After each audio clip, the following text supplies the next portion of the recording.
Welcome to the Lord of the Rings Lorecast, the show that explores the background of Tolkien's amazing world from the very beginning.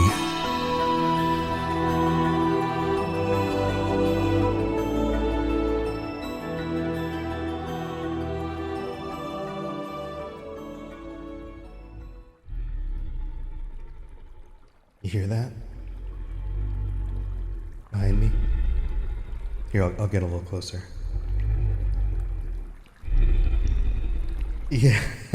Yeah, that's not a sleeping dog. It's a big old dragon. I think this is about as close as I can get. Welcome back to the podcast, everybody. I'm gonna have to talk very quietly. I don't want to wake it. Yeah, so there's a reason we're down here. In a dragon's nest. Do dragons have nests? Is that what this is called? There's a whole lot of gold down here too, but I'm not going to touch any of it. I'm standing at the doorway just in case I need to turn and run out of here quickly. But before we get into the main part of the show, I wanted to remind you guys about dragons. Because this episode has a lot to do with a dragon. Now, if you're coming from The Hobbit and The Lord of the Rings, then when I say dragon, you're probably thinking Smaug. And you know that Smaug isn't in our story right now. We've been talking about Glaurung, the father of dragons. But Smaug and Glaurung have a lot in common. In fact, I would say that Smaug and Glaurung have maybe more in common, at least that we see play out in the stories, than any of the other dragons that we get in Tolkien's work. Now, I'm not just talking about having scales that are impenetrable, and Glaurung doesn't even have wings. I'm talking about personality. Smaug is a very dragon-y dragon. If that's a way, I gotta be quiet. If that's a way you could put it. And Glaurung, the father of the dragons, is very much like that. Here, let me explain. They are both very self-serving. They are both extremely greedy. But beyond that, they both have this power of the mind. I think that's probably the best way to say it. We haven't seen Glaurung really talk to anybody yet. We've seen Glaurung in battle. But in today's episode, we get a chance to see a conversation and how it plays out.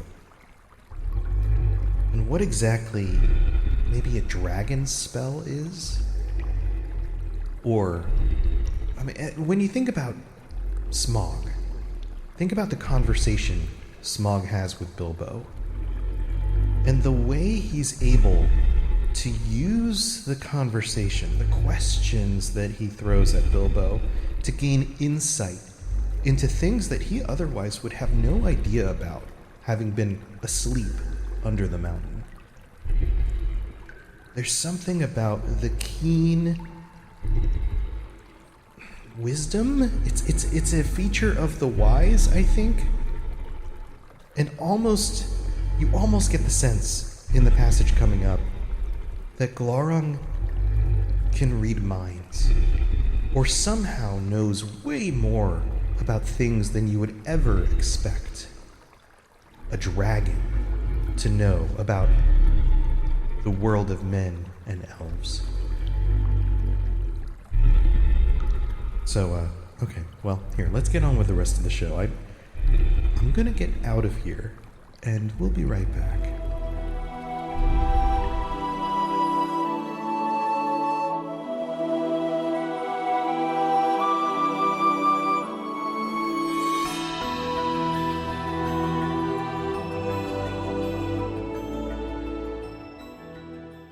Do you remember the final words of Gwyndor on the last episode? He says, "Now if thou love me, leave me. Haste thee to Nargothrond and save Findulas. And this last I say to thee, she alone stands between thee and thy doom. If thou fail her, it shall not fail to find thee. Farewell." This is a warning. And it is a warning that we will see will not take that much time to play out. We will see Turin's decision here very shortly. So let's paint the scene a little bit. Battle is raging all around. The orcs are coming. Glaurung is coming. The host of elves that Turin was leading have been routed. Things are looking very bleak. And Turin decides to head back to Nargothrond.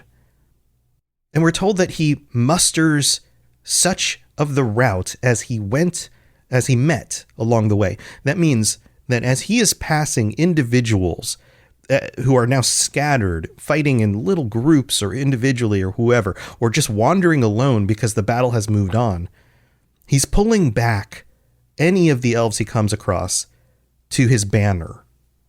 And maybe he had an actual physical banner, but the idea that he is now leading a charge back to Nargothrond and pulling together a group as he goes. And then we're given this really interesting little detail here. This one little detail. And there are reasons why these are included. There are reasons why J.R.R. Tolkien mentions these things. Christopher Tolkien mentions these things. It says here, "And the leaves fell from the trees in a great wind as they went, for the autumn was passing to a dire winter." This does two things. First of all, it lets us know what time of the year it is. We are now at the end of autumn. Secondly, it's an analogy. The autumn of Nargothrond, the elves maybe even, is passing into a dire winter. Things are getting darker for everybody here.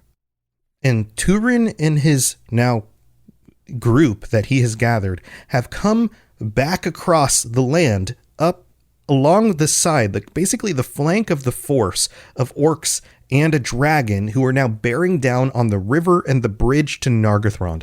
And they've done so in a way so suddenly that they were not aware of it. The orcs were not ready. This small group just shows up out of nowhere. They basically thought, hey, we've killed all these people or driven them off. We don't expect them to come back. But they do. And then we're given some details about the bridge. We've talked about the bridge before. The passage says, "In that day, the bridge over Narog proved an evil." Now notice, again, the specific words that are chosen. Tolkien doesn't use the word "an unfortunate benefit to the enemy." An evil. The idea of even setting this bridge up was wrong. It goes on. "For it was great and mightily made and could not swiftly be destroyed, and the enemy came readily over the deep river. And Glaurung came in full fire against the doors of Felagund," Nargothrond itself, "and overthrew them, and passed within." In one fairly complex sentence, which is the way that Tolkien writes, we get information about this bridge being too well made. This was constructed in a way that it was done too well. They could not destroy it to stop the enemy from crossing the river. The enemy gets across the river, gets directly to the gates of the city, breaks them down or burns them down. I mean, how are you going to keep a dragon from breaking down the gates to your city? And then they go inside. And Turin is too late. He gets there, but it's already being sacked. And if you've studied anything about historical warfare throughout ancient or medieval times, Once the army is in the city, it's done. Things are over. The defenders have a chance when they keep the enemy at the walls and the gates. Once that enemy storms the city, you are not just facing an army against an army. You are in a city. There are lots of other people, the majority of whom are not soldiers in that city. Now imagine in the real world a situation where you have armed soldiers entering a city, coming across regular people, the elderly, women, children, people who are not trained to fight, cannot defend themselves, and have nowhere left to run because the army that's invading will break down every door.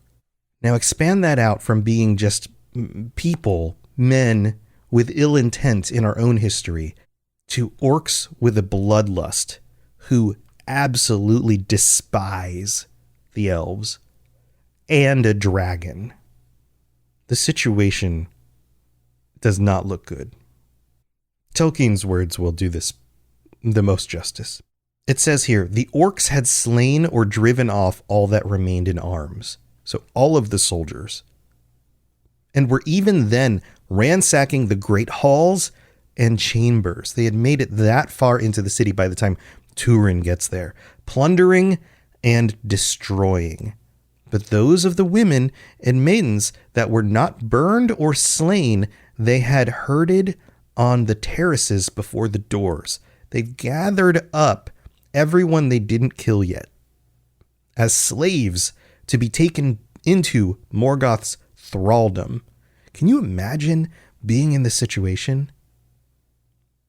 Would you almost prefer to have been killed than taken into slavery by the orcs, to be driven all the way back to Morgoth's fortress and to be put to work in the mines or whatever other evil things he had in store for you? Upon this ruin and woe, Turin came, and none could withstand him, or would not, though he struck down all before him, and passed over the bridge, and hewed his way towards the captives.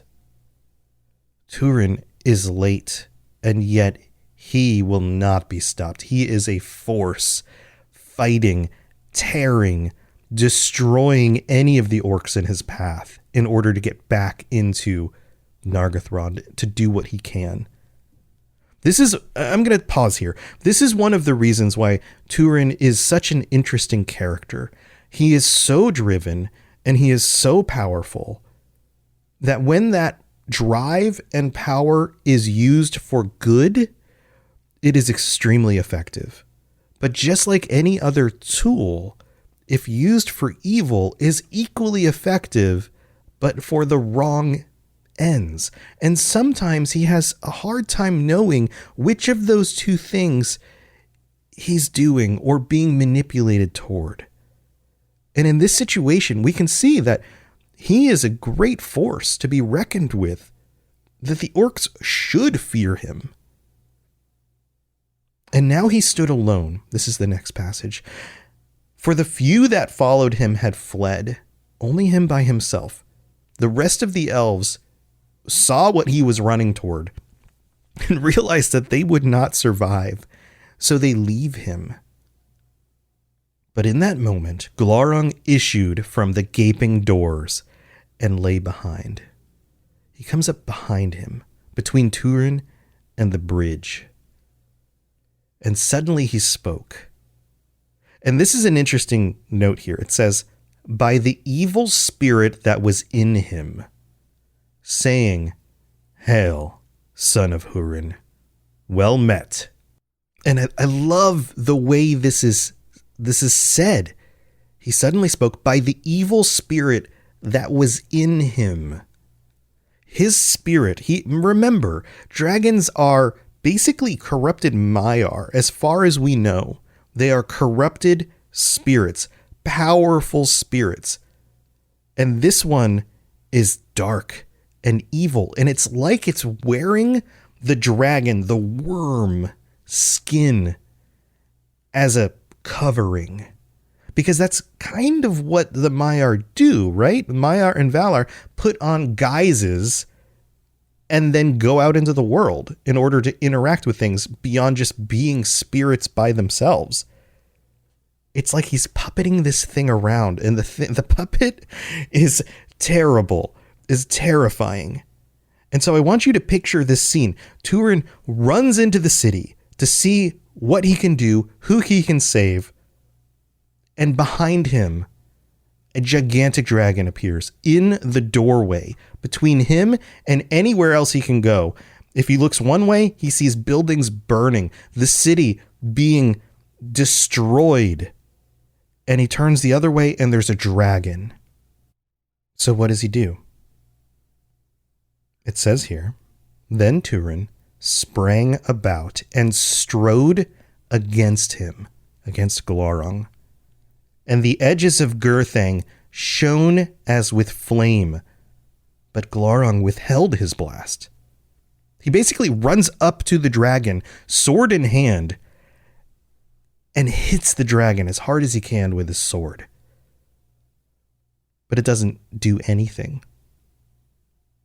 And opened wide his serpent eyes and gazed upon Turin, almost like he was asleep, like he was just like, yeah, okay, hit me with your sword. See how that works. Okay, let's move on now, right?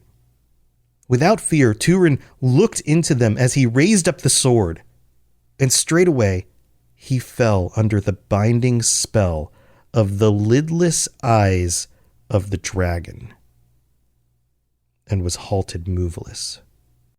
Then for a long time he stood as one graven of stone, and they too were alone, silent, before the doors of Nargothrond.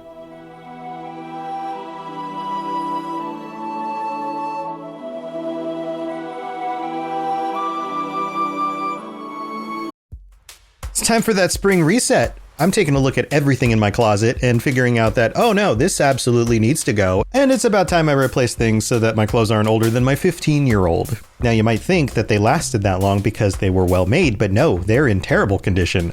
Unlike the new jeans I just got from Quince. Jeans have always been my personal go-to because you can kind of wear them for lots of different things, but maybe they're not your thing. Maybe you're looking for, 100% European linen with insanely soft flow knit activewear fabric. It's definitely getting warmer, and their flow knit activewear is moisture wicking, anti-odor, and soft enough that you'll actually want to wear it every day.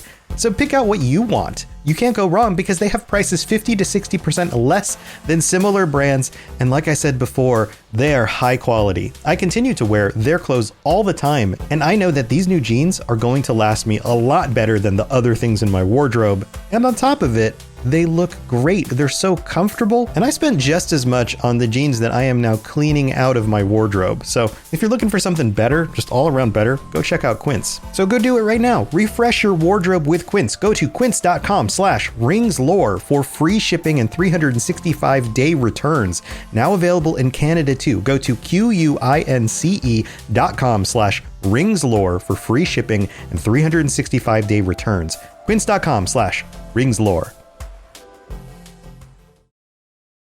If you felt stuck trying to lose weight, you're not alone. Enter Weight Loss by Hers. It's designed to support you in reaching your goals. And Hers now offers access to an affordable range of FDA-approved GLP-1 medications, including the Wegovy pill and the Wegovy pen. With Wegovy at Hers, lose up to 20% or more of your body weight when combined with diet and exercise. It helps you regulate your appetite, eat less, and keep weight off. Plus, Wegovy is the first GLP-1 available in a pill, so there are no needles needed. Everything is 100% online through Hers. You'll connect with a licensed provider who will determine if treatment is right for you. If prescribed, your medication is delivered right to your door. No insurance necessary. And it doesn't stop there. Weight Loss by Hers goes beyond medication by offering access to 24/7 messaging with your care team and tons of in-app lifestyle and nutrition tips like recipes, meal plans, fitness videos, sleep content, and more.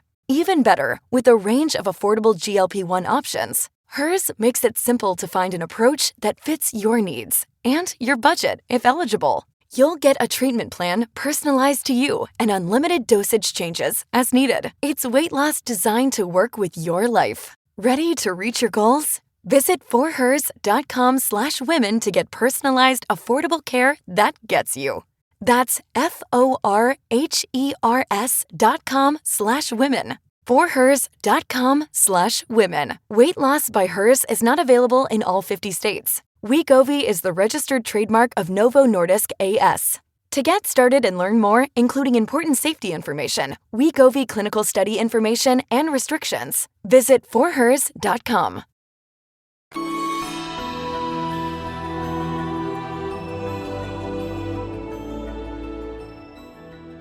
All right, here we are in the middle of the show. This is where I get to thank all of my patrons, all of the wonderful people who help support this project and make sure that I can keep doing this. Thank you to every single one of you.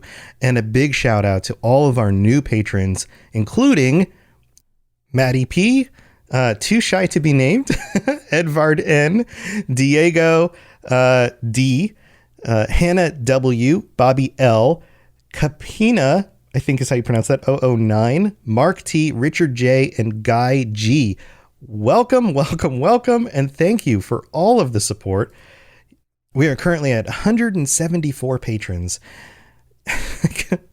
Every time I see that number, it hits me.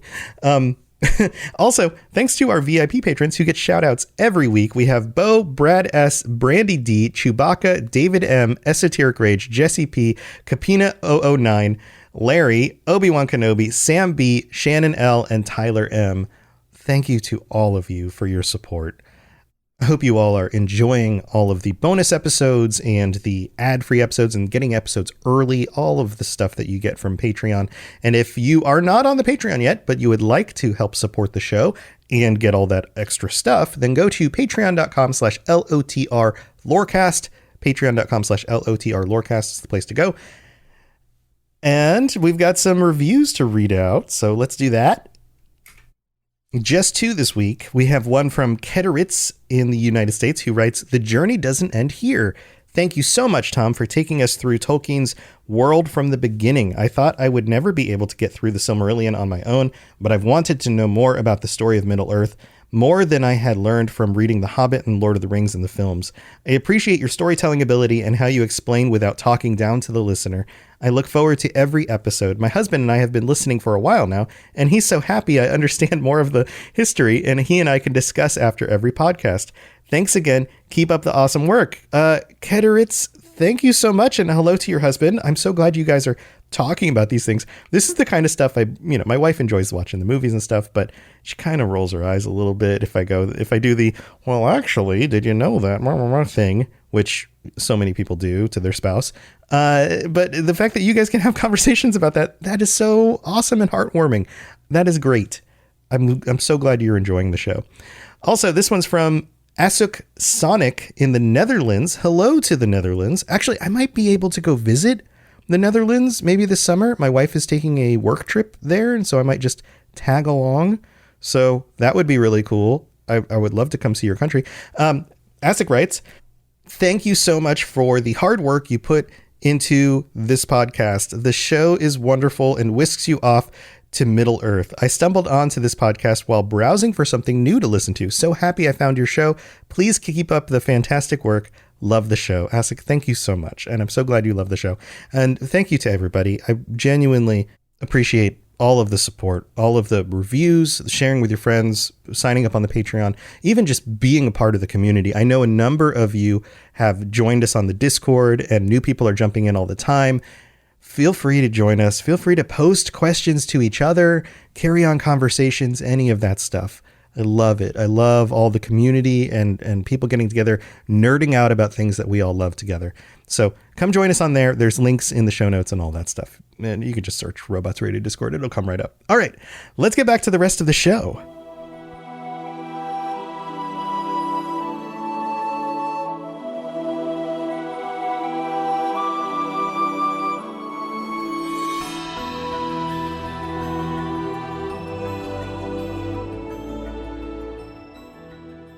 So this is the part that I've been waiting for, because this is the best part of this episode. Let's be honest. Glaurung and Turin are about to have a verbal confrontation. Let's just call it that. This is the first time, like I noted before, that Glaurung has stared someone down and spoken to them. And at this moment, he is stuck in the gaze of the dragon, which means that he is not in control of his own facilities. He cannot move. He cannot speak. He is stuck there. Glaurung is 100% in control of the situation. And so Glaurung, knowing this and not being afraid of Turin at all, decides to taunt him. He plays with Turin, kind of like a cat catching a mouse. Then he says, "Evil have been all thy ways, son of Hurin. Thankless fosterling, outlaw, slayer of thy friend, thief of love, usurper of Nargothrond, captain foolhardy, and deserter of thy kin. As thralls, thy mother and thy sister live in Dorloman, in misery and want. Thou art arrayed as a prince, yet they go in rags, and for thee they yearn. But thou carest not for that. Glad may thy father be to learn that he hath such a son, as learn he shall." Now there's a lot to unpack here. First of all, how does Glaurung know all of this? Is there some form of mind reading happening here? I'm not sure we ever get an answer to that question.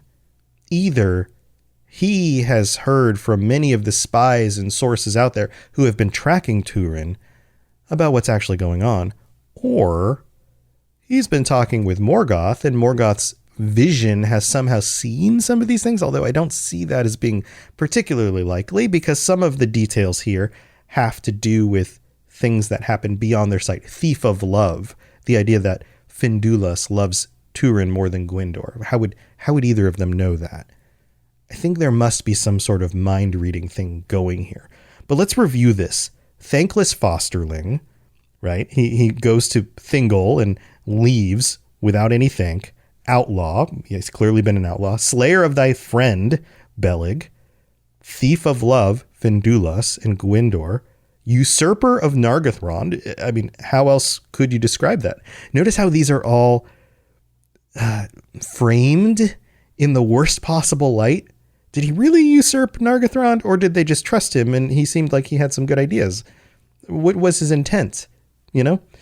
Captain Foolhardy, sending himself out into the fight and then losing and then coming back and being cornered by a dragon.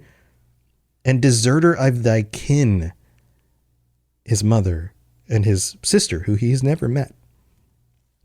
And then Glaurung goes on to tell him exactly what is going on, although this is where he's no longer just framing things in a dark and twisted kind of way and just outright lying.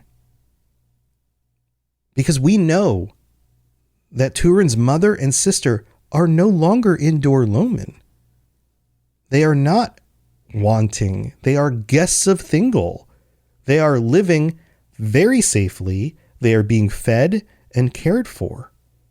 And sure, they yearn for him. They want to see him back. But they don't go about in rags while he is arrayed as a prince. And this is the treachery of Glaurung. This is the treachery of dragons. The fact that they twist everything in a way that manipulates the listener. And a lot of what they say is true. It's just a dark framing of it until all of a sudden they lie. And the last thing Glaurung says in this passage is about Turin's father. And he's just basically listed out all the reasons why Turin is a terrible person. And then says, and I'm going to go tell your dad about all this.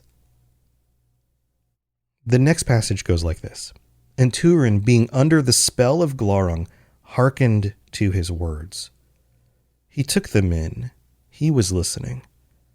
And he saw himself as in a mirror misshapen by malice, and loathed that which he saw. And while he was yet held by the eyes of the dragon in torment of mind, and could not stir, the orcs drove away the herded captives, and they passed nigh to Turin and crossed over the bridge. So Turin is stuck here. He's stuck. He's taking into consideration everything that Glaurung is saying because he's spellbound in this moment. And it looks to him like this misshapen mirror, a very dark and poor reflection of what actually is true. And then he loathes it. It's like it's getting under his skin. He's starting to consider, is this actually true? Am I really this terrible person that is being painted in this picture through these words? And while he's stuck there, the orcs take the captives that he was trying to save right past him, right out through the gate, right past Glaurung, and they cross the bridge. And among them was Findulis. She's there. He was just warned that he needs to go save her, or his doom will be inescapable. Quote, and she cried out to Turin as she went, but not until her cries and the wailing of the captives was lost upon the northward road did Glaurung release Turin, and he might not stop his ears against that voice that haunted him after. There is nothing he can do. He is stuck until they get so far away that he can no longer hear her voice. And the only thing he can hear anymore is the echoing of Glaurung's taunt in his mind. Can you see the parallels here between Glaurung and Smaug? The conversation, the manipulative conversation. And then the next passage goes like this. Then suddenly Glaurung withdrew his glance and waited. He takes his eyes away. He breaks the spell and he waits. It goes on and says, and Turin stirred slowly as one waking from a hideous dream. Then coming to himself, he sprang upon the dragon with a cry. Again, as soon as he is able to control his own body again, he strikes the dragon. He realized that this is an enemy and it needs to be felled, and I need to defend myself and save those people. But Glaurung laughed, saying, if thou wilt be slain, I will slay thee gladly, but small help will that be to Morwen and Nienor. No heed did thou give to the cries of the elf woman. Wilt thou deny also the bond of thy blood? Glaurung is still taunting and manipulating him here, and somehow is aware of maybe the very thing that Gwyndor warned him about. He kept him from responding to the elf woman, Findulis, because he knows if he goes in response to her, that leads to the path of his salvation, maybe even the avoidance of his doom and the curse. But if he goes and tries to save Morwen and Nienor, that's the darker path. Somehow Glaurung feels this, knows this, and is goading him in to the trap. But Turin, drawing back his sword, stabbed at the dragon's eyes. He takes another stab at him. And this time at his eyes, because they seem like a vulnerable spot. And Glaurung coiled back swiftly, towering above him, and said, nay, at least thou art valiant. He gives him a compliment. Valiant. Beyond all whom I have met. And they lie who say that we of our part do not honor the valor of foes. See now, I offer thee freedom. Go to thy kin if thou canst. Get thee gone, and if man or elf be left to make tale of these days, then surely in scorn they will name thee, if thou spurnest this gift. He's still manipulating him. Basically, I'm going to let you live. And I mean, you could try and fight me here, but we know how that's going to go. You're very brave, by the way.